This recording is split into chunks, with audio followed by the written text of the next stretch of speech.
This lesson is a tutorial on color theory using Crayola Model Magic, and this can go along with the Pinch Pot lesson. I like to use the Model Magic because children can mix this very easily, it's not messy, and they can see the colors change right before their eyes. Start with the primary colors. The primary colors are red, yellow, and blue. Primary means first or most important. The primary colors are the most important because you can use the three colors to mix the colors in the color wheel. Take a look at red and yellow. Take a little pinch of red and yellow and put it in the middle of the red and the yellow. And then take a little pinch of the blue and the red and put it in the middle of the blue and the red. Take a little pinch of the yellow and the blue and put it in the middle of the yellow and the blue. And we're going to go ahead and start our color mixing. What you see now is something that looks like a marble. If you stopped mixing right now, you would have a marbled looking clay. And that would be really cool if you want to make marbled beads or anything that looks like a marble. And sometimes we do like to do that. It looks really neat. But if we want to keep mixing and keep it a solid color, you just have to keep mixing and mixing. Keep on mixing and you can see the colors magically change.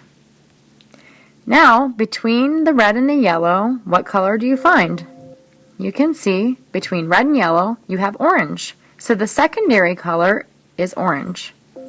Between red and blue, the color that you were able to mix using red and blue is now purple. The color that you mixed using blue and yellow is green. So all those colors that you used, that you mixed together, are called the secondary colors because you use the primary colors to mix those colors. They are the secondary colors. Also, the way that these colors sit on the color wheel are often the way that an artist would lay out a palette when getting ready to paint. Those colors in the middle are called neutral. Sometimes they're not called colors at all, and they're just described as neutral. Browns, white, and black can be called neutral. A lot of artists don't even use black at all. If you add white to any of the colors around the color wheel, we can call that a tint. What would you call white mixed with red? In English, we give that a whole new name. We call it pink, but if we mix white with blue, it's still blue. Let's talk about analogous colors. That's a big word. That really just means that these colors are kind of alike. Analogous colors mean that they touch on the color wheel, so red, orange, and yellow would be analogous colors. They're also warm colors. So if you think about a fire, you can find those colors red, orange, and yellow. And that's a really easy way to remember your warm colors. Purple is sometimes considered a warm color depending on if it has more red in it or not. If it has more red, it can be a warm color. So some other analogous colors can be blue, purple, and green because they're next to each other on the color wheel. But they're also cool colors. Think about a cold day. If you were to go outside, maybe the sky is purple, you can find some hues of blue, and maybe you might find a tree that looks like a Christmas tree. That's a really easy way for us to remember our cool colors. Remember, purple could be warm or cool depending on how much blue or red it has. So it can be a little bit tricky trying to figure out which one it is. So the answer is it can be either. Remember when I told you sometimes artists don't even use black at all?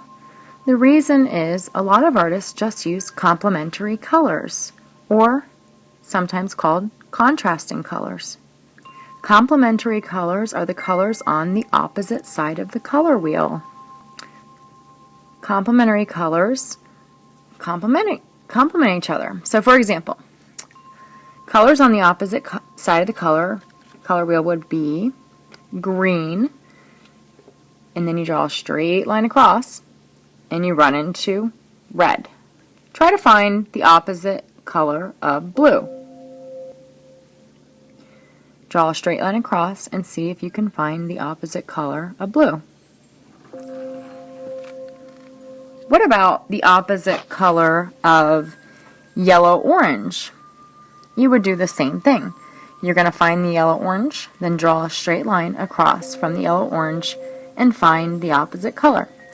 Artists use opposite colors to try to make their compositions look brighter. Now, if they wanted it to look less bright or less contrasting, then they would use colors that are touching on the color wheel. Our analogous colors are touching on the color wheel. If an artist was painting and that green just looked way too bright, he or she could take a little teeny tiny bit of red and mix it in with his green. Now, if he or she wanted to tone down that green, the artist probably wouldn't be taking black and mixing it in, because that would really kill the color. So the better choice would be to take the opposite color. The same goes for the blue, or the artist might take orange and mix a little tiny bit of that orange in with the blue, or purple. The artist would take yellow, and so on. Taking black would kill the color, and then the artist would end up with a very muddy looking picture. Artists and designers can use the complementary colors to keep their palettes looking vibrant. After all, colors do affect our mood, and that's a really important part of our life.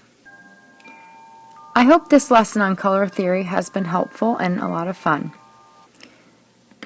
Thanks for joining me. It's Mrs. Papali for Color Theory and Creativity. Have a great day.